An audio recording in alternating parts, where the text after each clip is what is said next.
Hello Crafty Llamas! In this video I'll be showing you how to use the Clover Pom-Pom maker.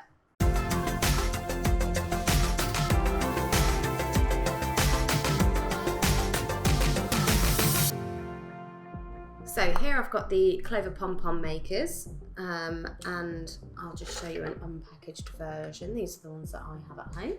So these are the two sizes that you get. On them they also have the size in millimeters. I don't think you're going to be able to see it on here because it's tiny and written in the same colour. But you've got the size in kind of millimeters of the pom-pom that you're making. So that's the 65 millimeter, and then this is the 85 millimeter. This is from the large pom-pom maker set. There is also a small one. So I'm going to be making a pom-pom using the smaller of the two pom-pom makers. So you just need to open it up like so.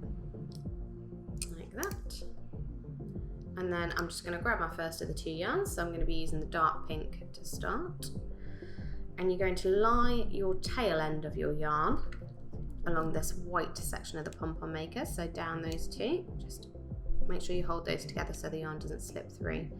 I use my index finger there just to hold that in place, and then like so you literally start wrapping just like that.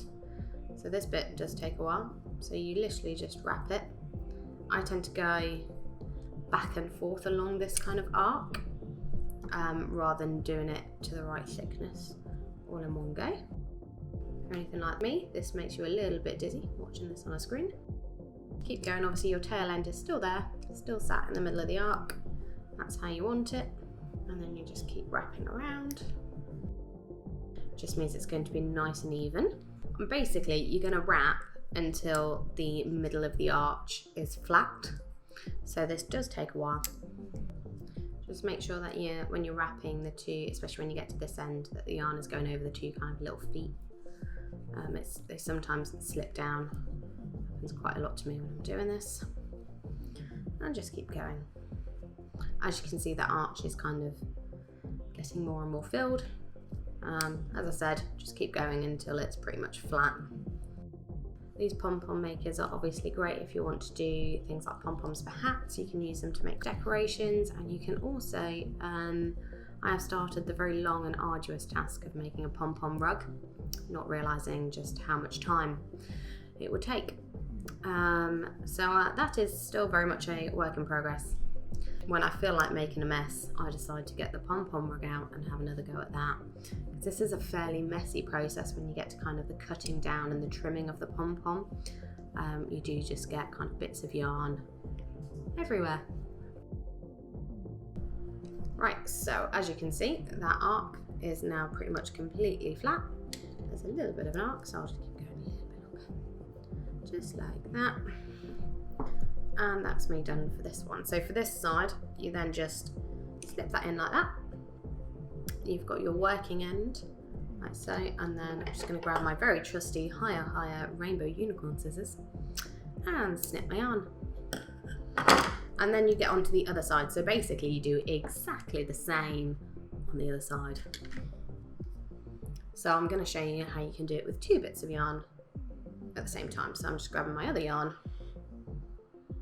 I did this with I did a knitted a Fair Isle bobble hat, and I didn't have enough yarn to do the pom-pom in the colour that I wanted, so I mixed in, sounds horrendous, but it's like a grey and a yellow of the sheepjas stone washed, and it actually turned out really, really lovely. I was a big fan.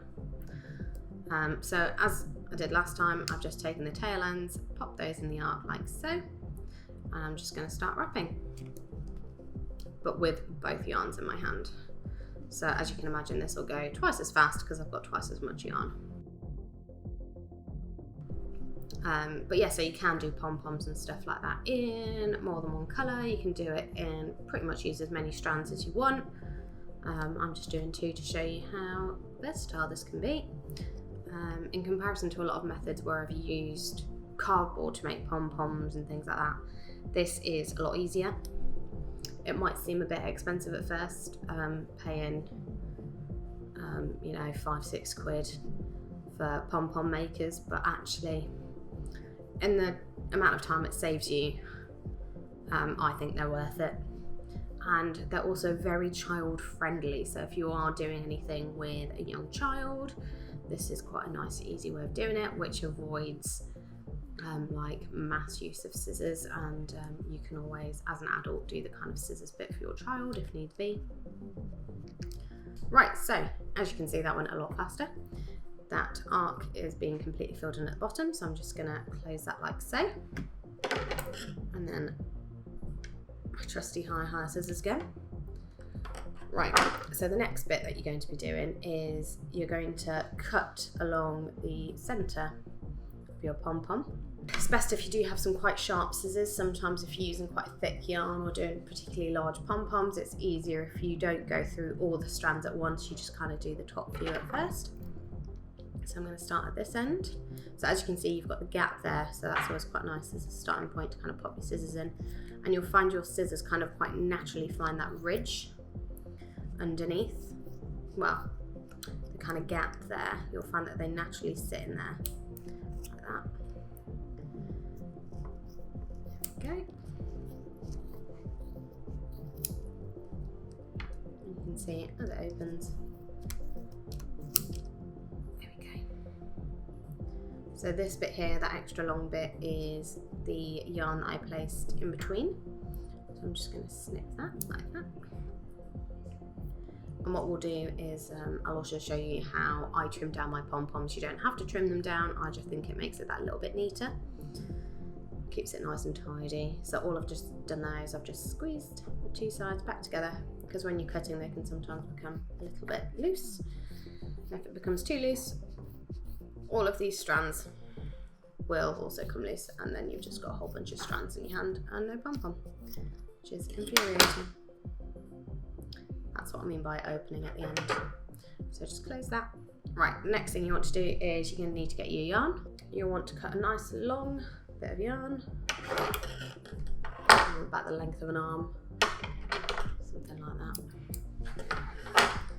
So you've got your yarn, and you're going to pop it in between, just like so, about halfway, like that, all the way through, and pull it nice and tight. And then you're going to tie a knot and pull that tight. Make sure it kind of is really nice and tight, because this is what's going to keep all of your strands together on the inside of your pom-pom. And do another knot, and double knot it, like so. And then I'm going to do that on the other side as well, just to make sure it's extra secure. I like to leave a tail as well, so I don't cut these bits down, because this helps you then to fix your pom-pom onto whatever it is that you're doing it for. So whether it's a hat or a rug or whatever, I always leave those kind of long bits. So the next bit is to pull these sections here apart. So I tend to do one at a time, because otherwise it gets a bit stuck. So, and you can see already, oh, pretty pom-pom. And then if we do the same on the other side, two. And these bits literally come apart. Don't be scared when that happens. I thought I'd broken it the first time I did it. I haven't. There's just a little pin, holds it together. And you can close your pom-pom maker, and you're done with this bit. And I'm going to show you how I trim it down. So, you now have your pom-pom like so, like that. So you can see that in comparison to the actual pom-pom maker, the pom-pom comes out quite large. Sometimes you want it to be a little bit smaller. What I do is I cut a bit of cardboard to the size that I want the pom-pom. So here we go, we've got a bit of cardboard that I cut earlier. It's a bit of a Blue Peter moment, that, isn't it? And I'm literally just going to trim down the pom-pom. So this is where it can get quite messy, because you're cutting all the bits off that are a bit too long for your liking. You can just kind of eyeball it if you want. So obviously you can see here, there's some bits that are quite long. So if you're happy with the kind of average size of your pom-pom, you don't have to do the cardboard bit. You can just cut these bits off like this, and just eyeball it and use your kind of personal opinion as to which bits need cutting. Turns out I'm a bit of a perfectionist. I don't like doing it this way, because I always get it wrong. So I use my trusty cardboard, because apparently my eyes can't be trusted. So what I tend to do is place your bit of cardboard that you want your pom-pom to be on there, and then you literally cut around it. Obviously, I might have cut the bit of cardboard a bit small. Quite a lot of trimming. So yeah, and just start cutting like so. This is what I mean by it gets quite messy. Move those tail ends out of the way, and then I can just carry on cutting. If you are doing this bit with children, just be careful, because obviously fingers get hidden underneath, and we don't want any accidents with the scissors. So this is probably the best bit for an adult. What I then do is I pop the cardboard on the other side, and just do the same thing again to make sure that kind of both sides of your pom-poms are equally tapered.